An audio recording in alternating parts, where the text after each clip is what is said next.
स्वागत है इस वीडियो में। लास्ट वाले वीडियो में हम लोगों ने आर्गुमेंट के बारे में बात किया था, लेकिन अब हम लोग रिटर्न के बारे में भी बात करेंगे। तो पहले देखने जा रहे हैं कि आर्गुमेंट तो नहीं है लेकिन सिर्फ रिटर्न कर रहा है। बाद में ये भी देखेंगे कि आर्गुमेंट भी होगा तो रिटर्न भी कैसे करेंगे, वो भी सब देख लेंगे। तो शुरुआत करते हैं इस प्रोग्राम में। क्या सोचा गया होगा बनाने के लिए, देखिए ध्यान से। सबसे पहले कि एक है सम फंक्शन, लॉजिक उसी को ही दिखाना है, लेकिन जो कॉल करेगा ना वो कोई आर्गुमेंट इसे नहीं दे रहा है, तो बेचारे को ऐड करना है। लेकिन कौन से नंबर को ऐड करेगा वो? पहले इसके पास कुछ होगा तब तो ऐड करेगा। तो ये क्या करेगा, यूजर से इनपुट लेगा। एक ले लिया मान लीजिए ए में, एक ले लिया मान लीजिए बी में, ऐड करेगा ए प्लस बी को, स्टोर करेगा सी को। अब इसको रिजल्ट भेजना है तो रिजल्ट है किसके पास? सी के पास। तो सी को ये रिटर्न करेगा। तो रिटर्न करेगा तो यहां कोई ना कोई तो हो जो उसकी वैल्यू को, सी वाली वैल्यू को रिसीव कर सके। इसीलिए हमने यहाँ पे क्या बनाया है, z बनाया है, ताकि उस वैल्यू को रिसीव किया जा सके। आपको याद होगा आर्गुमेंट वाले में जब मैंने यहाँ पे x और y दे रहा था तो यहाँ a और b इंतजार कर रहा था। तो x और y के पास यहाँ जो वैल्यू था वो a और b में ले रहा था। अब वो जब c भेज रहा है तो कहां रखा जाएगा, z में। तो हमने z नाम का वेरिएबल इसलिए बनाया है, और यही सिंटेक्स होता है वैल्यू रिसीव करने के लिए, रिटर्न वाला। तो देखिए ये वाला तो पार्ट तब तक एग्जीक्यूट नहीं होगा जब तक हम उसे फंक्शन को कॉल नहीं करेंगे। तो कॉल क्या होता है कि जो असाइनमेंट ऑपरेटर होता है वो राइट टू लेफ्ट चलता है। तो सबसे पहले राइट की तरफ चलेंगे, और जब राइट की तरफ चलेंगे सबसे पहले तो कॉल हो जाएगा फंक्शन। जैसे ही कॉल होगा यहाँ आ जाएगा एग्जीक्यूशन। ये सबसे पहले इनपुट ले लिया, मान लीजिए 7 ले लिया, इसमें 5 ले लिया, ऐड करके 12 रख दिया इसमें। और देखिए यहाँ पे जो मेन चीज है ना वो ये है रिटर्न। रिटर्न कीवर्ड हमने लिख रखा है। तो रिटर्न व्हाट, जो रिजल्ट है 12 ना वो रिटर्न हो जाएगा। तो जब रिटर्न होगा तो यहाँ 12 आएगा, और वही 12 कहा जाएगा, z में। तो प्रिंट कर देंगे z को क्या, सम इक्वल्स टू 12, तो इसकी वैल्यू रिटर्न हो जाएगी। तो मैंने आपसे कहा था ना कि ये सिंटेक्स अगर लिखा हुआ है, फंक्शन के पहले कोई वेरिएबल अगर है तो समझ लीजिए कि वो फंक्शन कुछ ना कुछ रिटर्न कर रहा है। तो कुछ ना कुछ तो रिजल्ट वो दे रहा है जिसको वो रिसीव करेगा। मैंने आपको एक चीज और कहा था कि फंक्शन के अंदर फंक्शन कब लिखेंगे, तो वो भी, इसका भी आंसर वही है कि फंक्शन के अंदर हम फंक्शन तब लिख सकते हैं जब उस फंक्शन का कुछ ना कुछ रिटर्न होगा। तो वो फंक्शन रिटर्न डायरेक्टली करेगा किसको, प्रिंट फंक्शन को। प्रिंट डायरेक्टली क्या करेगा, उसको प्रिंट ही कर देगा। तो वो जो z था ना, फिर उसकी जरूरत नहीं पड़ेगी। तो फंक्शन के अंदर फंक्शन कॉल हम तभी कर सकते हैं जब अंदर वाले फंक्शन का कुछ ना कुछ रिटर्न होगा। देखिए फंक्शन के अंदर एक और फंक्शन, ये तभी लिख सकते थे जब इस फंक्शन का कुछ ना कुछ रिटर्न है। तो इनपुट फंक्शन क्या करता है, रिटर्न करता है स्ट्रिंग, देता है इंट वाले फंक्शन को, और वो रिटर्न करता है इंटीजर। तो a में इंट मिलता है। तो देख रहे हैं ये जो सिंटेक्स लिखा है मैंने, a इक्वल्स टू ये से लिखा है क्योंकि इसके पास रिटर्न टाइप है, और फंक्शन के अंदर फंक्शन इसलिए लिख पाया क्योंकि इस फंक्शन का भी कुछ ना कुछ रिटर्न टाइप है, तभी लिखना पॉसिबल हो पाया है।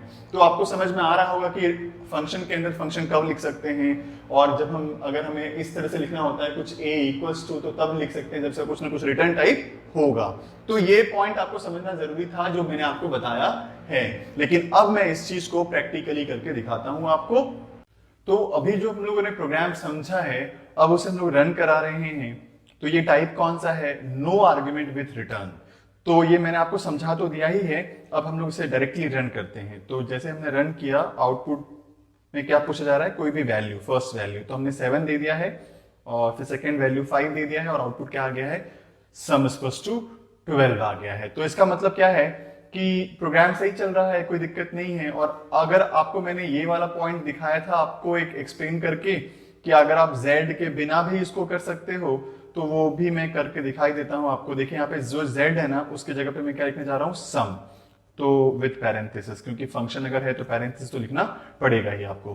तो देखिए मैं इसको रन करा देता हूं। जैसे ही रन कराया है, आउटपुट पूछा जा रहा है, 7 दे दिया हमने और 5 दे दिया हमने, और आंसर आ गया है सम इक्वल्स टू 12। तो इसका मतलब ये भी बिल्कुल करेक्ट है, कोई दिक्कत इसमें नहीं है। और अब मैं आपको एक और टाइप भी समझाई देता हूं। कौन सा बचा ही, कौन सा है, एक ही टाइप बचा हुआ है, आर्ग्यूमेंट विथ रिटर्न।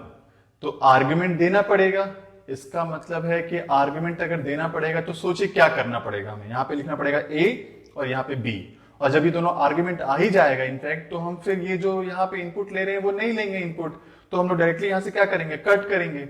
और चूंकि ये रिटर्न कर ही रहा है तो अब यहाँ पे हम उसको पेस्ट कर देंगे। तो देखिए इसको थोड़ा करेक्ट कर लेता हूँ, और अब देखिए कोई दिक्कत नहीं, इतना भी काफी है। बस थोड़ा वेरिएबल का नाम चेंज कर देता हूँ, ऐसे कोई फर्क पड़ना नहीं है इन सारी चीजों से, लेकिन फिर भी आपको मैंने वेरिएबल ही ऐसा रखा है तो ऐसा देखा। और ये कॉलिंग के टाइम पे x, y दे रहा हूं यहाँ पे।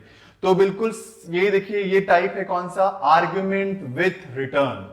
तो आर्ग्यूमेंट हमने ले लिया है फंक्शन के बाहर, और ले करके इनपुट सम फंक्शन को जब कॉल किया ना हमने इस जगह पे, देखिए जब हमने कॉल किया तो हमने x और y की वैल्यू दे दिया, तो वो चला जाएगा कहाँ पे, a में और b में चला जाएगा। तो ऐड तो कर ही लेगा जो इनपुट मिला है उसको। c की वैल्यू जो रिटर्न करेगा, जो डायरेक्टली किसको रिटर्न करेगा, प्रिंट फंक्शन को, प्रिंट डायरेक्टली क्या करेगा, उसको प्रिंट ही करवा देगा। तो आप उसको z में भी ले सकते थे, लेकिन चलिए पहले इसको मैं रन करा के दिखा दूं आपको। वैल्यू दिया जा रहा है 7, 5 और आउटपुट आ गया है सम इक्वल्स टू 7। इसका मतलब है कि बिल्कुल करेक्ट है ये प्रोग्राम, कहीं कोई दिक्कत नहीं है।